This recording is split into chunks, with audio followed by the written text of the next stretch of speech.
Oi, meu nome é Paula Larissa, sou estudante do segundo semestre da Faculdade de Direito da UFC e este é um videozinho sobre as unidades de conservação. Ao entrarmos em contato com a natureza, os sentimentos refletidos nos revelam o quanto a terapêutica está em locais naturais. Além disso, os recursos naturais que mantêm o sistema funcionando e que são necessários à vida humana advêm desses espaços verdes, e eles não são inesgotáveis, como é o caso da matéria-prima da possível cadeira que você está sentando agora para ver esse vídeo. Por isso e muito mais, há uma necessidade de proteger tais locais. Os 6 biomas terrestres brasileiros, o Cerrado, a Amazônia, a Caatinga, a Mata Atlântica, o Pantanal e o Pampa, além das zonas costeiras e marinhas, abrigam uma grande variedade de espécies de plantas e animais, cada qual com sua peculiaridade e função motora na natureza que de alguma forma atinge o ser humano. E mesmo com toda essa grande variedade, há os riscos de perdê-las se as leis ambientais e as fiscalizações não forem colocadas em prática, pois o homem nem sempre admitiu sua subordinação à natureza e só levava em conta os bens públicos e privados, negligenciando o bem mais importante acima de qualquer interesse e indispensável à garantia da própria existência, aquilo que vem da natureza. Felizmente, em 1972, a ONU, Organização das Nações Unidas, realizou a Conferência de Estocolmo e fez brotar legalmente a consciência de preservação do meio ambiente no mundo todo. E a partir disso, a pauta só obteve mais força quando como foi representada na Rio 92, 20 anos após a primeira Conferência de Estocolmo e com a criação da Convenção da Diversidade Biológica. A Convenção da Diversidade Biológica, CDB, é um tratado da Organização das Nações Unidas, estabelecido durante a Rio 92, em vigor desde 1993, ratificado por mais de 160 países, inclusive o Brasil, por meio do Decreto número 2519, de 16 de março de 1998.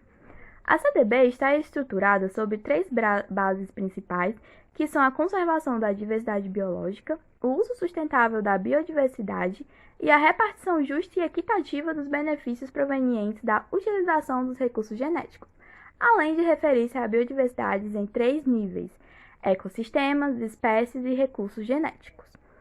Ela estabeleceu que a exigência fundamental para a conservação da diversidade biológica é a conservação in situ dos ecossistemas e dos habitats naturais, e a manutenção e recuperação de populações viáveis de espécies no seu meio natural, deixando de lado o parâmetro principal como ex situ. In situ, do latim, significa no lugar.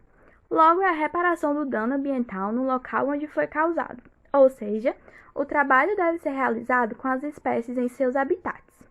Já o ex situ é justamente o contrário e as espécies ficam fora de seu habitat naturais em locais manipulados como zoológicos e aquários.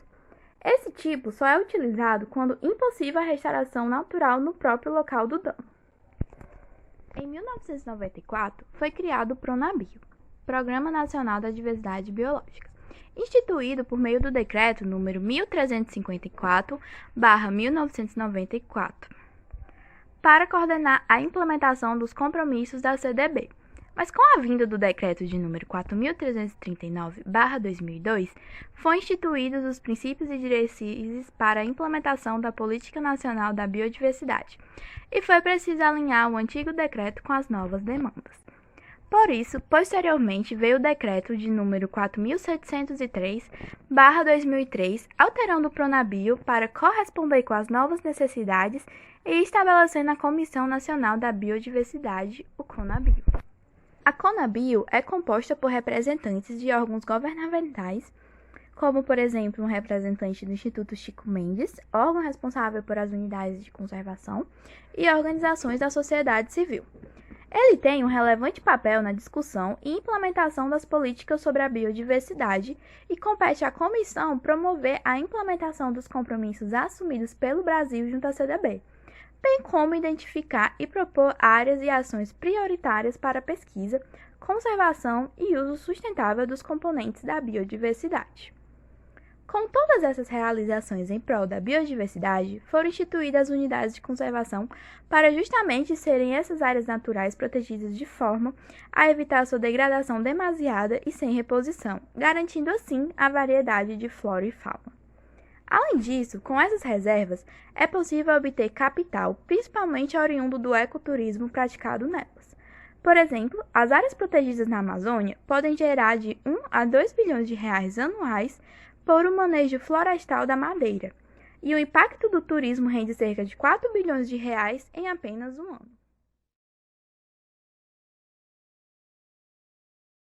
A lei que disciplina as UCs, Unidades de Conservação, está sob o número 9.985/2000, que institui o Sistema Nacional de Unidades de Conservação da Natureza, SNUC. Ele é constituído por todas as unidades de conservação federais, estaduais e municipais, e tem como objetivos definidos o desenvolvimento sustentável com a proteção, manutenção, preservação, restauração da natureza. Nele há também definições de termos ambientais utilizados, tais como recurso ambiental, a atmosfera, as águas interiores superficiais e subterrâneas, os estuários, o mar territorial, o solo, o subsolo, os elementos da biosfera, a fauna e a flora. E também a definição de uso direto, aquele que envolve coleta e uso, comercial ou não, dos recursos naturais.